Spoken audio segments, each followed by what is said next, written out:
네, 2년 연속 예산안 처리에 법정 시한을 넘긴 가운데 여야가 소소히 심사를 이어가고 있습니다. 470조 원이 넘는 예산안을 놓고 밀실 심사를 하고 있다는 비판이 나오고 있습니다.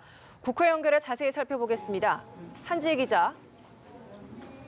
네, 내년 정부 예산안은 헌법상 국회가 어제 안에 처리를 했어야 했는데요. 결국 헌법이 정한 예산안 처리 법정 시한을 넘기면서 여야 3당의 예결위 간사들이 비공개 회의체를 가동하고 주말 동안 집중 심사를 이어갔습니다. 하지만 4조 원 세수 결손 문제나 일자리 예산, 남북협력기금 등에 대해서는 이견을 좁히지 못해 추후 원내 지도부의 담판을 통해 해결하기로 했습니다. 이런 가운데 문희상 국회의장이 오늘 본회의를 소집해 정부가 제출한 예산안 원안을 상정할지가 주목되는데요. 문희장은 3당 원내대표를 만나 오늘 오전까지 심사 상황을 지켜본 뒤 오후에 본회의 소집 여부를 결정하겠다고 말한 것으로 알려졌습니다. 한편 문희장은 5당 대표들과 국회 사랑제에서 초월의 회동을 열고 선거제 개편 등 주요 현안에 대해서도 논의할 계획입니다.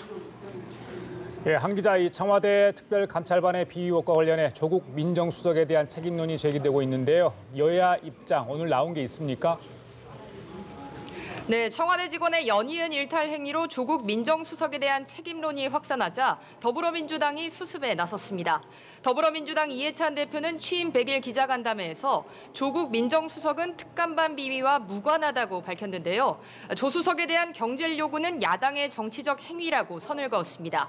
그러면서 공직사회가 해이하지 않도록 당에서도 독려하겠다고 말했습니다. 앞서 조응천 의원은 SNS에 조 수석이 사의를 표함으로써 대통령의 정치적 부담을 덜어드리는 게 올바른 처신이라며 당내에서도 책임론이 확산하는 것이 아니냐는 전망이 나왔는데요.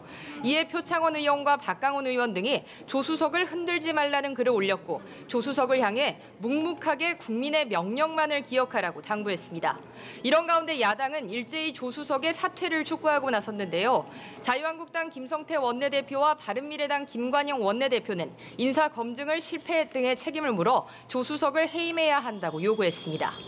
바른미래당은 또 청와대 특별감찰반의 비위 의혹과 관련해 국회 운영위원회 소집을 요구하기로 했습니다. 자, 그리고 오늘 이해찬 대표가 취임 100일 기자회견을 열었는데 어떤 내용들이 나왔습니까?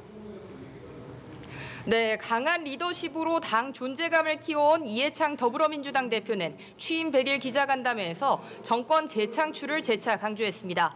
이 대표는 회견에서 무한한 책임감으로 2020년 총선 승리와 문재인 정부의 성공, 정권 재창출을 이뤄내겠다고 말했는데요.